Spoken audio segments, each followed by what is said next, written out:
안녕하세요. 시집와서 거의 고생한 기억밖에 없는 서러운 20대 며느리입니다. 아, 참고로 저 고생시키고 괴롭히는 상대가 저희 시어머니가 아닌 다름 아닌 제 시누이랍니다. 시누이와의 전쟁에서 그리고 그 끝에 사이다 복수까지 여러분들과 이 사연을 나눠보겠습니다. 저와 남편의 4살 차이, 궁합도 안 본다는 나이 차이를 가지고 있고, 우리 아가씨는 남편보다 3살이 어려 저보다는 1살이 많아요.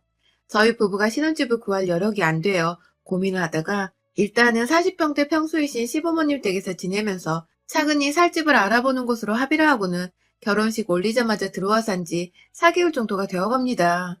저야 넓은 집에서 시부모님이 워낙 제게 일 한번 안 시키려고 살뜰히 챙겨주기도 하시고 젊은 나이에 직구해서 독립부터 하고 싶을 텐데 돈 아낀다고 시댁에 들어와 산다는 게 두고두고 미안하셨는지 정말 저한테 잘해주셨어요. 사실 저희 집이나 친정이나 서울 한복판에 아파트 한 채 정도는 있었으나 그것 말고는 재산이라고 할 것이 정말 없어서 겉보기에만 빛 좋은 개살구 같은 꼴이었는데 그래서 저는 저희 부모님 생각이 나서 시부모님께도 그냥 직구하는데 부담 가지지 말고 저희가 합가하겠다고 먼저 말씀을 드린 거였거든요.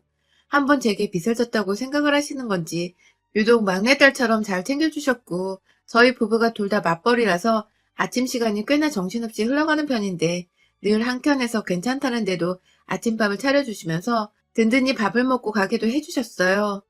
퇴근하고 오면 제가 뭐 하나 손댈 것 없이 어머니께서 하루 종일 집안 청소를 해놓으시느라 빨래부터 개놓은 것들까지 말끔히 정리가 되어 있었고 저녁까지 이미 차려놓고 계시는 중이어서 저는 손끝 하나 댈 것이 없었습니다. 그마저도 너무 죄송스러워서 남편이랑 번갈아 가며 저녁 먹은 후엔 설거지를 하고 또 주말이면 둘이서 합심하고 하루 종일 밥하며 정말 즐겁게도 신혼을 보내면서 시부모님과 살고 있었습니다. 사실 제가 친정 부모님께 용돈을 드리고 있는 만큼 남편도 시부모님께 용돈을 드리고 있는 걸로 알고 있어요. 돈을 주니 시부모님께서도 고마워하며 더 저희 부부를 챙겨주시는 것도 같았고요. 뭐 이래나 저래나 저한테 시집살이 한번 안 하고 딸처럼 귀하게 여겨주시니 저도 그저 감사드렸죠. 그런데 문제는 이렇게 너무나도 트러블 하나 없이 잘 지내는 내 식구에 시누이만 끼면 꼭 분위기가 180도로 변한다는 것이었습니다. 함께 사니까 아가씨랑도 매일같이 마주칠 수밖에 없었는데요. 굳이 한 집안에서 얼굴을 자꾸 붉히고 싶은 건지 우리 아가씨는 저를 볼 때마다 왜인지 으르렁거리지 못해서 안달난 늑대 새끼 같았습니다. 처음부터 사실 잘 맞았던 건 아니었어요. 제가 이 집안에 들어와 사는 데에도 가장 거슬리고 걱정이 되었던 게 사실 아가씨이기도 했었는데요. 시어머니께서 호칭 정리를 확실하게 해주셔서 아가씨랑 제가 서로 맞존대를 쓰도록 시키셨어요. 상견례 자리에서 부모님 따라 나온 아가씨도 처음 봤었는데 시부모님이 나이 때문에 위아래 꼬이는 건 두고두고 불편한 거라면서 확실하게 시키셨고 그래서 저나 저희 부모님도 모두 굉장히 만족을 했죠. 제 입장에서는 나이가 어린데 나이 많은 아가씨한테 말을 놓는 게 불편하기도 했었고 차라리 서로 맞존대를 하며 존중을 하면 훨 편하기도 했죠. 그런데 그 자리에서 아가씨는 저희 부모님이 계신데도 불구하고 내가 왜 맞존대를 해야 해? 나보다 어린애한테? 하며 시누이짓을 했고 그 바람에 시부모님이나 저희 남편이나 딸 교육 똑바로 못 시켰다며 얼굴을 붉히셨고 저희 부모님과 저는 저희대로 만만치 않은 시누이가 그 집에 있구나 싶어 속으로 얼마나 걱정했는지 몰라요. 저희 엄마는 시누이 하나만 보면 이 결혼 절대 시킬 수가 없다며 잘 지낼 자신이 정말 있냐고 누누이 결혼 날짜를 잡아놓고도 저한테 결혼을 정말 해야겠냐고 불안한 마음에 닥달을 하셨고 저는 그때마다 이 결혼 자신 있다고 했죠. 시누이가 시누이짓을 해봤자 저도 웬만큼 사회 나가서 쓴소리 못하고 사는 성격이 아니었던지라 참다 참다 거슬리면 확 밟아주던가 해야겠다며 마음 단단히 먹었었습니다. 결혼을 하고 시댁에 들어와 보니 아가씨는 상상했던 것보다 더했어요. 이 집안에서 완전히 폭탄에다가 맑게 못 알아듣는 아픈 손가락이더라고요. 성질머리가 고약한 것은 둘째치고 사람이 영악한 데다 때도 잘 쓰고 살짝 애 같기도 해서 친구를 뒀을 때 딱 친구들 사이에서 이간질하고 괴롭히고 약점 잡고서는 그런 애 같았습니다. 문제는 그 성격을 도무지 제어할 생각을 안 하고 저한테 막 퍼부었다는 겁니다. 한마디로 새가족인 저를 배려와 사랑으로 대하는 게 아니라 적대하고 괴롭혀야 할 대상으로 생각하는 건지 너무 막대했습니다. 저희 방에 들어와서 제 옷장에서 옷 꺼내가는 건 너무너무 당연한 일이었고요.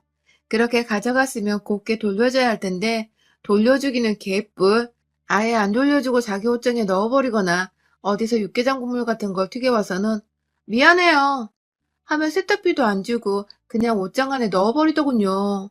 이런 것도 한두 번이야지. 매번 이러니 제가 회사에 입고 갈 옷이 점점 사라지는 기분이었고 저도 그간 여동생이랑 살면서 옷 입는 것에 정말 민감했었는데 홧김에 가족들 다 같이 밥 먹는 자리에서 아가씨를 향해 앞으로 내 옷 입지 말아요. 난 애초에 빌려준다 한 적도 없고 빌려가서 더럽힐 거면 앞으로 세탁비도 같이 받을게요. 라고 말을 했어요. 그러자 신우이는 민망했던지 누가 앞으로 입는데? 하며 반말을 찍 했고 반말하지 말라고 쓱 하며 쳐다보는 시어머니한테 눈치를 보더니 이내 방 안으로 밥 먹다 말고 들어가 버렸어요. 분명 방으로 들어가면서 재수 없어 진짜 라고도 말을 했고요. 그 말을 함께 들은 시부모님과 남편은 또다시 덩달아 미안하고 민망했던지 입을 꾹 다무시며 밥만 드셨고 저는 저대로 부모란 사람들이 가만히 있으니까 더는 뭐라 하지 않고 넘어갔습니다. 사실 신우이가 저를 막대하는 데 이유가 있었어요. 제가 우연히 남편이 야근하던 날 혼자 먼저 집에 와서는 씻고 방 안에 들어와 좀 쉬려고 하다가 바로 옆방에서 신우이가 시어머니랑 나누는 대화를 들었거든요. 그날도 밥 먹다가 신우이가 하도 옆에서 수저를 펑 놓는다든지 반찬을 의도적으로 제 앞에 있는 것들만 싹 다 비워버리는 등 저 싫다는 티를 하도 내서 제가 밥맛이 없어 그냥 그만 먹겠다고 자리에서 일어났는데 아무래도 시어머니께서 저한테 미안하다며 신우이를 혼내려고 그 방에 들어가셨던 것 같아요. 막 나무라는 소리도 들리고 그러지 말라고 엄마 창피해 죽겠다는 소리를 하면서 시어머니가 한동안 잔소리를 하고 계신데 신우이가 고의적으로 저 들으라는 건지 아주 큰 소리로 말하더라고요. 자기가 학교 다닐 때 가장 싫어했던 친구를 제가 닮았대요. 전 엄연히 학교도 다르고 이름도 나이도 다 다른데 그저 좀 닮았던지 제가 그냥 다 싫다는 겁니다. 어쩐지 상견례부터 틱틱대며 절 그렇게 노려보더니 말이죠. 아무튼 저는 혹여나 신우이가 학교를 다니면서 따돌림이라도 당했었나 싶어서 뒤늦게야 저 지랄 맞은 성격이 다 교우관계가 원만하지 못했던 것으로부터 오는 상처구나 하면서 앞으로라도 신우이를 잘 보듬어줘야겠다는 생각을 하고 있었는데 불싸 완전 반전인 얘기가 그 다음에 펼쳐졌습니다. 글쎄 시어머니가 그래 네가 상처가 있었구나. 신우이가 지 입으로 한다는 말이 아니 내가 딸 시킨 연말이야 라고 하더군요. 네, 참 대단한 우리 신우이는 지가 학폭 가해자였던 걸 그렇게 당당히 밝히면서 자긴 가해를 시킨 당사자였고 저는 따돌림을 당한 그 여자애를 닮았다고 싫다며 지랄을 떨었던 것입니다. 시간이 한참이나 지났어도 학폭 가해자란 년은 그걸 자랑이라는 듯 말하며 반성 한번 하지 않고 사는 게 열받고 재수없어 죽겠더라고요 아주. 하지만 시부모님과 함께 사는 집안에서 어찌되었든 저의 신우이니까 좀 뻔뻔하게 굴어도 최대한 참으려고 했어요. 그럼에도 신우이는 끝까지 저를 괴롭힐 생각만 했고요. 다음날 출근해서 자야 하는데 12시 넘어서 옆방 신우이가 일방적으로 깔깔거리면서 영화를 몇 번 틀어놓은 적이 있었습니다. 참고로 신우이는 20대인데 백수예요. 아직 영화인지 드라마인지 소리를 크게 틀어서는 저희 방까지 다 들리게 하니까 한 번은 남편이 참다 거의 열받은 상태로 소리 한 번만 더 내면 너 진짜 나한테 아작난다? 하며 방 가서 겁을 준 적이 있었는데요. 그러자 신우이는 며칠 잠잠하더니 하루는 정말 괴상한 여자의 비명소리가 자꾸만 들리는 공포영화를 보면서 또 소리를 크게 틀어놔서 저희 부부가 새벽에 잠에서 깨버린 겁니다. 그래서 남편이 쟤 또 저런다며 베개 하나 들고서 한 대 펴줄 요량으로 여동생 방에 갔고 이내 그 방에서 남편은 정말 자지러지게 겁을 먹고 소리를 꽥 지르면서 저희 방으로 도망왔어요. 알고 보니 신우이가 그냥 노트북에다가 여자 비명소리만 나오는 파일 하나를 켜둔 채 방 안에 틀어놓고 본인은 시부모님 방에 가서 잠을 잔 겁니다. 그걸 모르던 남편은 여동생 방에 갔는데 사람은 없고 어디서 막 여자 비명소리가 들리니까 그 새벽에 귀신한테 홀리기라도 한 줄 알고 아주 기겁을 한 것이었죠. 그날 후 신우이는 더 이상 소음으로 문제를 일으키진 않았으나 두고두고 남편이 겁먹고 방으로 뛰쳐나가 소리 지른 거 가지고 놀려 먹으며 밥 먹는 자리에서 얘기를 꺼내곤 했어요. 다 저를 괴롭히려 한 일이라는 걸 알았기에 전 도저히 그걸 되새기며 웃고만 있을 순 없었고요. 퇴근하는 길에 집에 치약이 떨어졌다고 해서 마트에 들렸다가 가면 치약 새거가 몇 통이나 더 있고 계란이 떨어졌다고 전화가 와서 또 계란을 사서 마트에 갔다가 집에 가면 냉장고 안에 계란이 한가득이고 쌀 떨어졌다고 해서 퇴근길에 남편한테 도움을 요청해 마트에서 함께 만날 쌀을 들고 집에 가면 쌀통에는 쌀이 또 제법 채워져 있고 그날은 아가씨도 저희 남편한테 머리통 한 대 쥐어 쳐맞고는 또 한동안은 잠잠했었는데 잠잠하다가 보면 저한테 전화를 해서 뭘 시키고 사오라고 해놓고는 무용지물로 만드는 그런 일들이 반복이 되었습니다. 동네에 있는 마트가 지하철역에서 집으로 오는 길에 완전 정반대에 위치해 있거든요. 그래서 마트에 가려면 거기까지 갔다가 다시 지하철역을 거쳐서 집으로 돌아가야 했고요. 제법 먼 거리라 퇴근하고 집에 가는 길에 피곤한 저로서는 그게 두고두고 열이 받는 대목이었는데 아가씨는 그런 노동을 지속적으로 반복시키면서 저를 의도적으로 괴롭히려 했어요. 평소 자기 돈을 안 내려고 배달 음식을 먹고 싶다며 퇴근도 안 한 저한테 연락이 와서는 집으로 배달 음식을 시켜달라고 부탁한 적도 몇 번 있었고요. 저는 그럼 또 집에 가서 내내 봐야 하는 사람인데 문제 일으키기 싫다면서 웬만한 요구들은 다 들어주곤 했었고요. 그러다 얼마 전 눈이 펑펑 내렸던 그 한파 속의 날 시누이는 절 또다시 부려먹었습니다. 이번에는 눈이 내려서 앞도 안 보이는 상황이었는데 퇴근길 내내 어디냐고 연락이 오더니 제가 아파트 입구라고 문자를 보내자마자 전화가 와서는 언니, 나 지하철역 바로 옆에 있는 그 포장마차 집에서 떡볶이 먹고 싶어요. 하면서 말을 하더라고요.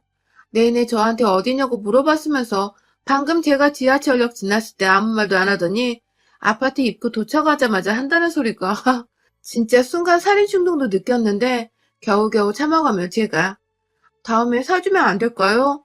오늘 눈이 너무 많이 와서 라고 말을 했지만 시누이는 시어머니도 먹고 싶어 하신다는 말을 하며 저에게 다시 한번 강요를 했고 결국 저는 운동한다 생각을 하자는 마음으로 도로 지하철역을 가서 떡볶이를 사왔습니다. 운동하자 마음이었으나 스트레스로 열이 뻗쳐서 떡볶이만 산 게 아니라 옆에 순대랑 오뎅 5개까지 가족 수대를 포장을 했어요. 집으로 가는 길에 제 오른손은 완전히 얼었어요. 우산 잡고 동시에 분식 든 봉다리 쥐어잡느라 호주머니에 손을 넣을 수가 없어서 완전 찬바람 다 맞고 있었죠.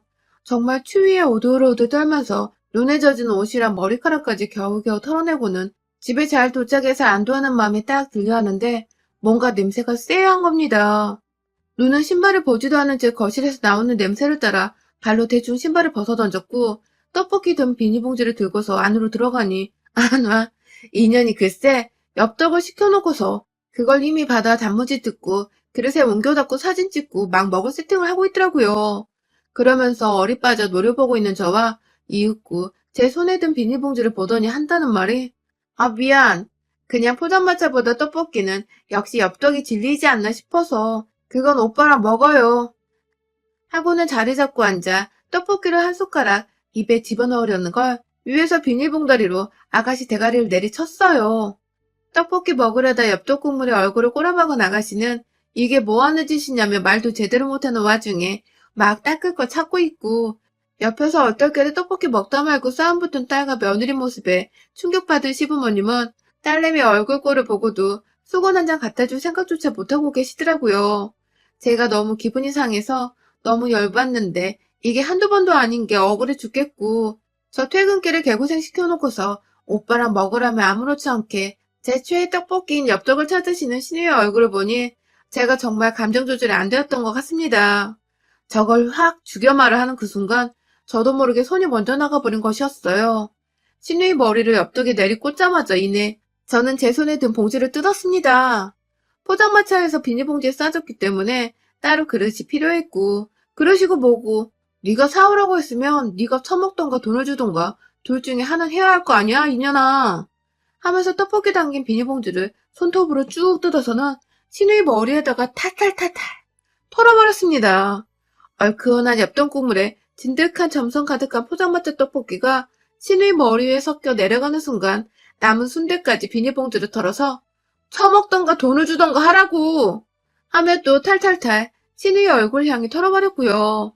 오뎅 국물까지 던지려다가 차마 제 손을 대기해도 국물이 좀 뜨겁길래 그건 그냥 분명히 말했습니다. 네가 다 처먹어! 하며 잠옷 입느라 집안에서 짧은 반바지를 입고 뜬 신우이 허벅지 위에 올려줬네요. 신우이는 곧 뜨겁다고 지랄을 떨며 자리에서 일어나 울먹이다 어디부터 가야 하냐며 엄마를 막 붙잡고 있고, 시어머니는 대충 무슨 상황인지 또 안 봐도 뻔하다며 내가 너 언젠가 일이 될 줄 알았다 라는 말과 함께 조용히 시아버지를 데리고 안방으로 들어가셨습니다. 신우이는 부엌에 가려다가 도로 화장실로 들어갔고 한참 동안 씻고 나오더니 지방으로 들어가려 하길래 그 입구에서 머리끄댕이 잡고 끌고 나와서 도로 거실로 데려왔어요. 네가 닦아 이년아 하고서는 부엌에서 들고 온 걸레 하나 쥐어주니까 끝까지 자존심은 있는지 표정으로 열받는다는 듯 일진 표정을 짓대요. 지가 감히 학폭력 주제에 어디다 대고 버릇 못 고치고 씩씩거리면서 일진인 척을 하는지. 지 나이가 내일 모레 30인데 아직도 사람 하나 아래 두면서 괴롭히고 지랄하는 성격을 못 고친 게 뭐 자랑이라고 말입니다. 그 모습에 넌 진짜 오늘 내 손에 모가지 하나 꺾여야겠다 하면서 오뎅 국물까지 쳐버리려고 바닥에 떨어져 있는 걸 주워다가 손톱으로 봉지 뜯으려고 하니 신우이는 걸레 하나 쥐어든 채 막 주량량을 치래요. 그리고 결국 집 방안 침대 위로 들어간 신우이를 향해 그 옆에 있던 방안 벽면으로 오뎅이랑 국물 든 봉다리를 던졌고, 무슨 물놀이 하는 것 마냥 봉지 안에 들어있던 국물과 오뎅이 터지며 신우이 침대 위로 주르르 흘러내렸습니다. 온 방안이 난방으로 뜨뜻했는데 오뎅 국물 냄새로 더 역해져서는 도저히 잊고 싶지도 않은 조미료의 냄새가 풍겨져 나왔어요. 신우이는 그 밤에 방골이 이렇게 돼서 잠도 못 잔다고 어떠냐고 하소연하며 거의 통곡하듯 울고, 시어머니는 뒤늦게야 나와서는 제 편을 들어주시겠다며 네 방 네가 다 치워, 거실도 네가 다 치워 하며 안방문 꼭 잠그고 들어가셔서는 안방에 하나 또 있는 TV 소리를 크게 틀어놓으셨습니다. 그 덕에 제가 몇 번 더 신우이 앞에서 지랄을 떨어대며 욕을 신랄하게 까줬고, 신우이는 그제서야 제가 학창시절 당하기만 하던 그 친구와는 정말 다른 사람이라 생각을 한 건지 기가 푹 죽어서는 잠자코 제 욕을 듣기만 하다가 제가 씻는다고 샤워를 하는 사이 말끔하게 거실을 치워놨더라고요. 냄새 뺀다고 창문까지 열어놓고 말이죠. 그날 뒤늦게 퇴근을 하고 들어온 남편은 신우이가 뭔가 잠잠한 게 이상했던지 뭔 일 있냐고 물어보는데, 신우이는 별말 않고 제 눈치를 보며 그 오뎅 냄새 나는 방 안으로 피신한다고 방문까지 잠그고 들어가대요. 뭐 덕분에 저는 비록 떡볶이는 먹지 못했으나 남편한테 야식이 땡긴다고 말해서 남편이 엽떡을 주문해줬고요. 신우이 들으라면 시부모님께 어머님 아버님 엽떡 드시겠어요? 하며 A상 질문 한번 던져드리곤 남편과 거실에서 맛있게 떡볶이 먹으며 하루를 마무리 지었습니다. 그날 후 신우이는 저보기 껄끄럽고 쪽팔린다며 저 출근하는 시간에 코빼기도 보이질 않았고, 퇴근하고 나서도 저녁을 먼저 먹은 건지 다 같이 먹는 저녁 자리에도 모습을 보이지 않았어요. 요즘엔 오히려 시어머니께 공무원 시험 칠 거니까 고시원 들어가고 싶다며 독립하게 해달라고 조르고 있다네요. 물론 시어머니는 돈 없으니 네가 벌어 나가란 입장이고, 그 바람에 신우이는 공무원 시험이고 뭐고 일단 알바부터 하겠다고 동네 편의점 알바구에 다닌답니다. 그 덕에 시어머님은 제가 딸내미 정신 차리게 해준 것 같다며 제가 본인 딸한테 그 지랄을 떨었는데도 고맙다는 말씀하며 절 더 예뻐해주고 계시고요. 뒤늦게 무슨 일이 있었는지를 알게 된 남편은 뒤늦게야 열이 받아서는 어쩌다 마주치는 아가씨하고 인사도 안 나눈 채 노려보기만 하다 지나치곤 하고요. 아마 우리 아가씨에겐 바깥보다 집안이 더 혹독하고 추운 한겨울일 것입니다. 그런 아가씨가 더 오래 눈치 보이고 간 떨려하며 절 어려워하고 살 수 있도록 최선을 다해 앞으로도 여러 번 길을 더 죽여주며 살까 해요. 반성 못하고 괴롭힐 줄만 아는 학폭녀의 죄후 제 손으로 직접 더 만신창으로 만들어볼까 합니다. 응원해주세요. 여러분의 생각은 댓글로 남겨주세요. 오늘도 시청해주셔서 정말 감사합니다.